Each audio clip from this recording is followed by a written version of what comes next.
যারা কুফরি করেছে আল্লাহ বলতেছেন হে নবী আপনি বলে দিন যারা এই পৃথিবীতে কুফরি করেছে কি করেছে কুফরি করেছে আপনার বিধানকে মিথ্যা প্রতিপন্ন করেছে অথবা আপনার বিধানকে হেয় প্রতিপন্ন করেছে নবী আপনি তাদেরকে বলে দিন যে যদি তারা বিরত হয় তাহলে অতীতে যা হয়েছে তাদেরকে তা ক্ষমা করা হবে আওয়াজ দিয়ে বলুন সুবহানাল্লাহ। এত সুন্দর একটা মেসেজ আমার আল্লাহ রাব্বুল আলামিন বিশ্ব নবীর মাধ্যম দিয়ে পৃথিবীর মানুষকে জানায় দিলেন। আল্লাহ বলতেছেন নবী আপনি বলে দিন যারা কুফরি করেছো আল্লাহর বিধানকে অমান্য করেছো মিথ্যা প্রতিপন্ন করেছো তাদেরকে মেসেজ দিচ্ছি তোমরা যদি এখানেই স্টপ করো তোমাদের ওই কুফরি কার্যক্রম তোমরা যদি এখানেই বন্ধ করে দাও আল্লাহর সাথে ওই নাফরমানির কার্যক্রম তাহলে আল্লাহ তাআলা রাব্বুল আলামিন তোমাদের পূর্বের জীবনের সকল পাপগুলোকে মাফ করে দিবেন আওয়াজ দিয়ে বলেন একটু সুবহানাল্লাহ আরো জোরে কি বলা যায় না একটু সুবহানাল্লাহ। তারপরে আল্লাহ রাব্বুল আলামিন বলেন আর যদি তারা পুনরায় করে তাহলে পূর্ববর্তী কত জাতিকে আমি যে ধ্বংস করে দিয়েছি এটা কিন্তু তাদের সকলেরই জানা। একদম সরল অনুবাদটা মনে নিলাম সার কথাটা বলে নিলাম এই কথাটাকে সামনে রেখেই আজকের আলোচনা উপস্থাপন করব ইনশাআল্লাহ। আমরা এই কথার সাথে একমত নাকি কারোর দ্বিমত আছে আওয়াজ করে বলুন কারোর দ্বিমত কি আছে? যেই কিতাব থেকে কথা বলবো সেই কিতাবটা কেমন কিতাব মক্কার জমিনের কিছু মানুষ এই কিতাবটা সম্পর্কে তারা টেনশনে পড়ে গেল বিশেষ করে নবী করিম সাল্লাল্লাহু আলাইহি সাল্লামের প্রতিও যখন মক্কার কাফের মুশরিকরা অকথ্য নির্যাতন চালাতে শুরু করলো তখন বিশ্বনবী সাল্লাল্লাহু আলাইহি সাল্লাম মাঝে মধ্যে একটু ঝিমাইতেন অথবা একটু মনোক্ষুণ্ণের ভাব এরকম প্রকাশ পাইতেন সুবহানাল্লাহ। আসলে নবী কখনো মন খারাপ করেন না কিন্তু চিন্তা করতেন যে আমার উপরে এই কিতাব নাজিল হচ্ছে আমি মানুষকে কল্যাণের পথে আহ্বান করছি আর মানুষ আমাকে চতুর্দিক থেকে এরকম নির্যাতন নিপীড়ন গালমন্দ করে কেন? আশা স্বাভাবিক না অস্বাভাবিক? আরজ করে বলেন তো আশা স্বাভাবিক না অস্বাভাবিক? আল্লাহ রাব্বুল আলামিন তার নবীর প্রতি যে কিতাবটা নাজিল করে দিলেন সেই কিতাবটা হলো পৃথিবীবাসীর জন্য রহমত পৃথিবীবাসীর জন্য বরকত পৃথিবীবাসীর জন্য একটা সুচিকিৎসা। পৃথিবীর মানুষের অন্তরের মধ্যে যদি কোনো রকমের রোগ ব্যাধি বালা মুসিবতে আক্রান্ত হয়ে যায় পৃথিবীর মানুষের অন্তরগুলো যদি রোগাক্রান্ত হয়ে যায় সেই রোগাক্রান্ত মন অন্তরগুলোকে কোন কিতাবের মাধ্যম দিয়ে সুস্থ করবে? আল্লাহ রাব্বুল আলামিন কোরআনে কারীম নাজিল করে দিয়ে সুন্দরভাবে সেই কথাটা বলে দিলেন আওয়াজ দিয়ে বলুন সুবহানাল্লাহ। আল্লাহ রাব্বুল আলামিন বললেন وَنُنَزِّلُ مِنَ الْقُرْآنِ مَا هُوَ شِفَاءٌ وَرَحْمَةٌ لِّلْمُؤْمِنِينَ।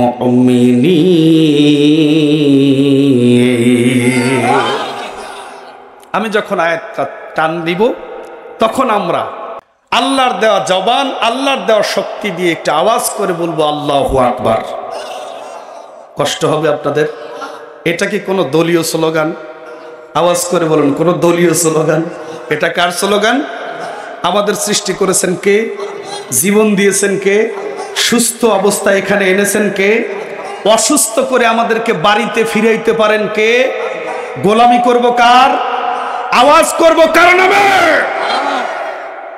প্রিয় মুসলমান আল্লাহ রাব্বুল আলামিন বললেন পৃথিবীর ঈমানদাররা তোমরা শুনে নাও এই কিতাবটা হলো তোমাদের জন্য শিফা তোমাদের জন্য মেডিসিন। অনুনাজ্জিলু মিনাল কোরআনি মা হুয়া শিফা ওয়া রাহমাতুল লিল মুমিনিন। এই কিতাবটা এমন একটা কিতাব যদি তোমরা মনে করো তুমি অসুস্থ হয়ে গেছো মানসিকভাবে দুশ্চিন্তার মধ্যে আছো চতুর্দিকের মানুষগুলো তোমাকে বিভিন্নভাবে নির্যাতন করে নিপীড়ন করে তোমার হকটা পালন করে না মানুষগুলো তোমাকে দেখলেই নাক ছিটকায় গালমন্দ করে তুমি মানসিকভাবে ভেঙে পড়তে পারো, অসুস্থ বোধ করতে পারো। একটা জিনিস দেখেন, লক্ষ্য করেন, যখন আমরা অত্যন্ত চিন্তাগ্রস্ত হয়ে যাই, দুশ্চিন্তার মধ্যে পড়ে যাই, একজন সুস্থ মানুষও তখন নিজেকে অসুস্থ অসুস্থ বোধ করে। আওয়াজ দিয়ে বলুন ঠিক না বেঠিক? আল্লাহ রাব্বুল আলামিন ঠিক সেই জিনিসটাকে পৃথিবীর ইমানদারদেরকে জানাচ্ছেন, ইমানদারেরা তোমরা যদি অস্বস্তি বোধ করো, নিজেকে রোগ আক্রান্ত মনে করো, কোরআনের সংস্পর্শে এসে পড়ো, কোরআনের সাথে মিশে যাও, কোরআনকে তুমি ভালোবাসতে শুরু করে দাও, কোরআনকে তুমি তোমার জীবনের গাইডলাইন হিসাবে মনে করো, কোরআনের বিধানগুলোকে তুমি বাস্তবায়ন করতে শুরু করে দাও। যদি তুমি কোরআনকে এইভাবে তোমার জীবনের জন্য যদি তুমি গ্রহণ করতে পারো, আমি আল্লাহ রাব্বুল আলামিন কোরআনের কারণে তোমার জীবনের সকল মানসিক এবং শারীরিক রোগগুলো, ব্যাধিগুলোকে আমি ভালো করে দেব। আওয়াজ দিয়ে বলুন আল্লাহু আকবার। শুধু এই রোগগুলোকে ভালো করে দেব না, তোমাদের জন্য কোরআন রহমত নিয়ে আসবে। যদি তোমাদের মনে হয় রহমতের কমতিতে আছি, ঘাটতিতে আছি, চতুর্দিক থেকে আমি অভাব অনটনের মধ্যে আছি, দুশ্চিন্তার মধ্যে আছি, রোগ শোকের মধ্যে আছি, ছেলে কথা শোনে না, মেয়ে কথা শোনে না, স্ত্রী কথা শোনে না, রাজনৈতিকভাবে পর্যদুস্ত হচ্ছি, রাজনৈতিকভাবে আমি মাথাচাড়া দিয়ে উঠতে পারছি না, কর্ম যেই জায়গাতে আছে, কর্মের জায়গাটাতে সুন্দরভাবে আমি আবার কর্মটা সম্পাদন করতে পারছি না, ব্যবসাতে মন্দা ভাব, গাড়ি নিয়ে যখন মাঠে যাই ভাড়া পাই না, অভাবগ্রস্ততা আমার সংসারে সদা সর্বদাই লেগে থাকে। আল্লাহ রাব্বুল আলামিন বলেন, এমন সমস্যাগুলো যদি তোমার জীবনে ঘটতে থাকে, তাহলে তুমি কোরআনকে আঁকড়ে ধরো, কোরআনকে নিজের জীবনে বাস্তবায়ন করো, কোরআনের বিধানগুলোকে তুমি সম্মান করো। আমি আল্লাহ তোমাকে রহমত দিয়া সকল অভাব অনটনগুলোকে ঘুষায় দেব। আওয়াজ দিয়ে বলুন সুবহানাল্লাহ। বিশ্বনবী সাল্লাল্লাহু আলাইহি সাল্লাম যখন এই কোরআন পাইতে শুরু করলেন, বিশ্বনবী এইরকম ভাবে একটু চিন্তাগ্রস্ত হতে শুরু করলেন। আল্লাহ রাব্বুল আলামিন সূরা তাহার মধ্যে আয়াত নাজিল করে দিয়ে নবীকে সান্ত্বনা দিচ্ছেন, নবী গো, আপনার প্রতি কোরআন আসছে, মক্কার মানুষগুলো আপনাকে দেখে এভাবে গালমন্দ করতে শুরু করেছে, এভাবে তারা আপনাকে কথা বলছে, নবী গো, আমি আপনাকে আপনার ঘাড় মটকানোর জন্য অথবা আপনাকে দুশ্চিন্তায় ফেলার জন্য কোরআন নামক কিতাবটা আমি নাজিল করে নিয়ে। আওয়াজ দিয়ে বলুন সুবহানাল্লাহ। আল্লাহ রাব্বুল আলামিন বলেন, তাহা মা আনজালনা আলাইকাল কুরআনা লিতাশকা।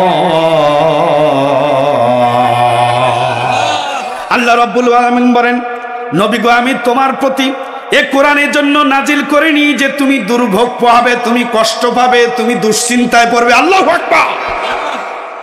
আল্লাহ বলতেছেন, নবী, আমি তোমার প্রতি এই কোরআন এই কারণে নাজিল করি নাই, এই কারণে নাজিল করিনি যাতে তুমি দুশ্চিন্তাগ্রস্ত হবে, তুমি টেনশনে পড়ে যাবে। কোরআনের দাওয়াত দেওয়ার কারণে তোমাকে মানুষ যতই গালমন্দ করুক না কেন, ওগো নবীজি, আমি তোমাকে এই দুশ্চিন্তায় ফেলার জন্য কোরআন নামক রহমত তোমাকে আমি দেই নেই। সুবহানাল্লাহ কর। তাহলে এই দুনিয়াতে আমরা যারা কোরআন অনুযায়ী জীবন পরিচালনা করতে চাই, তাদেরকে দুশ্চিন্তার কোনো কারণ থাকতে পারে? আওয়াজ করে বলুন, থাকতে পারে? মুমিনের জন্য কি কোনো দুশ্চিন্তা থাকতে পারে? আমরা মুমিন মুসলমান হতে চাই কারা কারা? লিল্লাহি তাকবীর, লিল্লাহি তাকবীর। আল্লাহ রাব্বুল আলামিন বিশ্ব নবীকে সান্ত্বনা দিয়ে দিলেন। মক্কার মানুষগুলো তখন তাকে দুশ্চিন্তায় ফেলার জন্য চতুর্দিক থেকে তাকে ব্যারিকেড দিতে শুরু করে দিয়েছে। মক্কার মানুষগুলো, কাফের মুশরিকগুলো, তারা বিশ্ব নবীকে আঘাত করতে শুরু করেছে।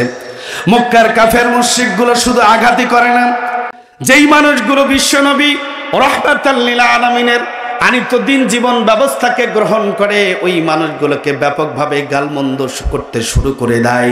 যেই কারণে বিশ্ব নবী যখন এইরকম একটু চিন্তা ভাবনা তার মধ্যে এসে গেল, আল্লাহ রাব্বুল আলামিন সঙ্গে সঙ্গে তার চিন্তাটা দূরভীত করার জন্য কোরআনের মধ্যে সূরা তাহার 2 নম্বর আয়াতটা নাজিল করে দিয়ে তাকে জানাই দিলেন, নবী গো, আপনার টেনশন করার কোনো কারণ নাই, আপনার দুশ্চিন্তাগ্রস্ত হওয়ার কোনো কারণ নাই। আমি আপনার প্রতি যেই কিতাবটা নাজিল করেছি, এটা হলো মানুষের জন্য একটি পথ প্রদর্শক কিতাব, এটা হলো মানুষের রাস্তা, জান্নাতের রাস্তা দেখানোর মতো একটা কিতাব। আওয়াজ দিয়ে বলুন সুবহানাল্লাহ। এটা হলো সেই কিতাব যে কিতাব মানুষকে জান্নাতের রাস্তা দেখায় দেয়। কথা বলেন ঠিক না বেঠিক? আল্লাহ রাব্বুল আলামিন বলেন, তারপরে আয়াতে কারিমার মধ্যে বলেন, আল্লা তাযকিরাতান লিমান ইয়াখশা, বরং আমি ভয় করে, যে ভয় করে তার জন্য উপদেশ স্বরূপ, অর্থাৎ বরং সেই কিতাবকে আমি, যেই মানুষগুলো আমি আল্লাহকে ভয় করে, কি করে? ভয় করে।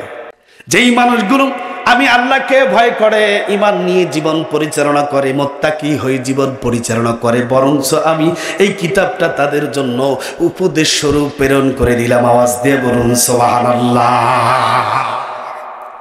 বরং যারা আমি আল্লাহকে ভয় করে জীবন পরিচালনা করে, এই কিতাবটা হলো তাদের জন্য কি? উপদেশ। তাদের জন্য কি? উপদেশ। আল্লাহ রাব্বুল আলামিন সূরা বাকারার 2 নম্বর আয়াতে কারিমার মধ্যে বলছেন, দেখেন আল্লাহ রাব্বুল আলামিন বলেন, যালিকাল কিতাবুল লা রাইবা ফীহি হুদাল লিল মুত্তাকিন। আল্লাহ রাব্বুল আলামিন বলেন, নবী এই কিতাবটা একটা সন্দেহমুক্ত কিতাব, যেই কিতাবের মধ্যে বিন্দু মাত্র সন্দেহ নাই। আর এই কিতাবটা হলো শুধুমাত্র, কেবলমাত্র যারা মুত্তাকি, পরহেজগার, আল্লাহ ভীরু, তাদের জন্য হেদায়েতের কিতাব। আওয়াজ দিয়ে বলুন সুবহানাল্লাহ, আরো জোরে বলুন সুবহানাল্লাহ। তাহলে এই কিতাব কাদের জন্য হেদায়েতের কিতাব? আওয়াজ করে বলুন, কাদের জন্য? মুত্তাকি বা আল্লাহ ভীরু মানুষের জন্য হলো হিদায়াতের কিতাব। আমরা মুত্তাকি হতে চাই নাকি চাই না? আরো জোরে বলেন, চাই নাকি চাই না?